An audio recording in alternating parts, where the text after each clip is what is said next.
Et pour commencer cette émission, je suis avec Sylvain Ferrière. Bonjour. Bonjour. Vous êtes directeur général adjoint de GoJob et également président du Campus de l'Inclusion. Alors, le Campus de l'Inclusion, c'est un programme qui accompagne justement les dirigeants d'entreprises dans la mise en place de leurs pratiques inclusives. Alors, puisqu'on parle de reprise durable et inclusive, selon vous, quelles sont les conditions déjà pour que la reprise qui s'amorce là en ce moment, elle soit à la fois durable et inclusive ? Je vais vous prendre un exemple pour commencer de GoJob. GoJob est donc une agence d'intérim digitale dont la mission est de permettre l'accès à l'emploi à tous sans discrimination.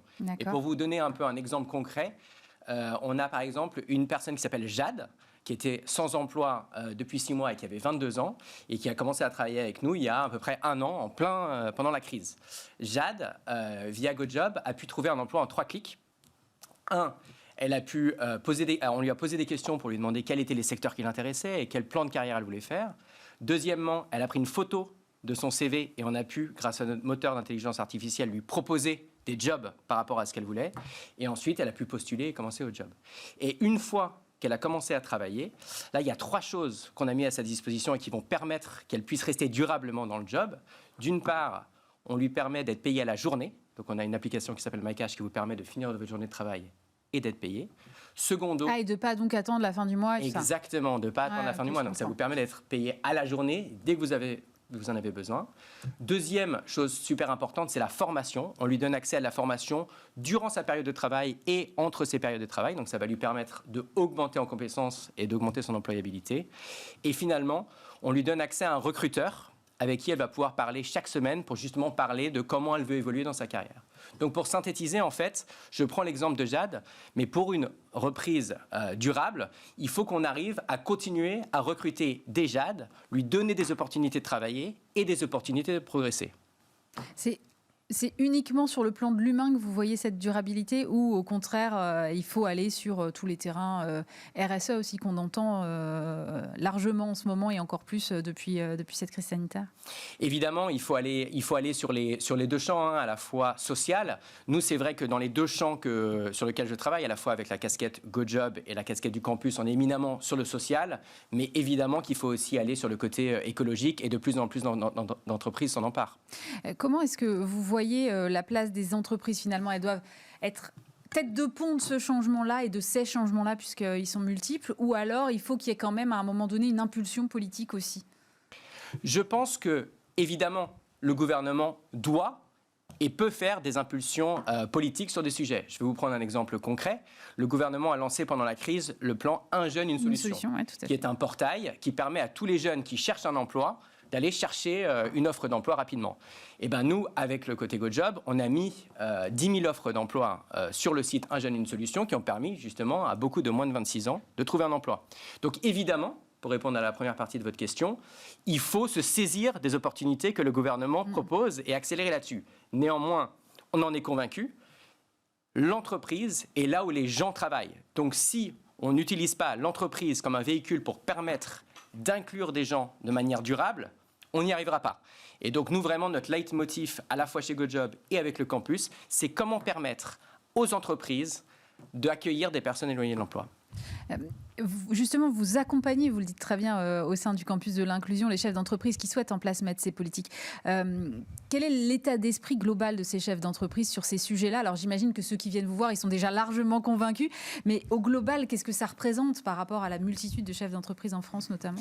Ce qui est très intéressant, ce qu'on a noté avec le campus de l'inclusion, c'est qu'avec la crise, et là je vous parle plutôt de l'année dernière pendant la crise, on a eu un peu une scission des dirigeants d'entreprise par rapport à la crise. Une partie sur le sujet de l'inclusion. Une partie se sont dit, c'est la crise, je dois gérer la crise et je vais m'occuper de ces sujets d'abord. Et d'autres, et c'est ceux avec lesquels on travaille, se sont dit, ça n'a jamais été aussi important et ça ne sera jamais aussi important de travailler sur l'inclusion et on va mettre les bouchées doubles. Et d'ailleurs, au campus, on a cru x5 pendant la crise, ce qui montre bien qu'il y a de plus en plus de dirigeants qui sont intéressés par ces sujets-là. Vous avez combien d'adhérents là pour l'instant? Donc aujourd'hui, cette année, avec le campus de l'inclusion, on va accompagner 500 dirigeants à l'inclusion et notre objectif, c'est d'en accompagner 10 000 dans les 2 prochaines années. Et alors, on va le dire, vous êtes assez jeune, hein, vous avez été créé en 2019, c'est ça le campus? Tout à fait. Tout à fait. Est-ce qu'il y a des différences sur la sensibilisation des chefs d'entreprise en fonction de la taille ou en fonction des secteurs? Ce que je vous propose, c'est que je vais vous expliquer un petit peu le programme du campus. Le campus, ce qu'on fait, c'est qu'on accompagne des groupes de 15 dirigeants sur un territoire, donc par rapport à Lille.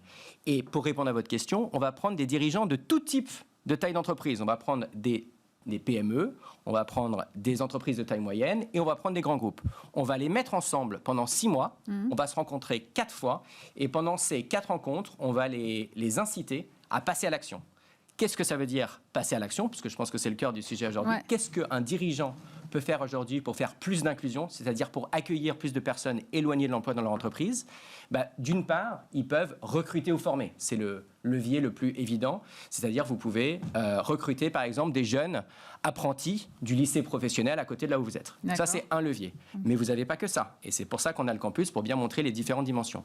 Vous pouvez aussi utiliser vos achats. C'est-à-dire, vous pouvez dire, je vais regarder toutes les prestations d'achat dans mon entreprise. On sait que 50% du CA d'une entreprise, c'est les achats.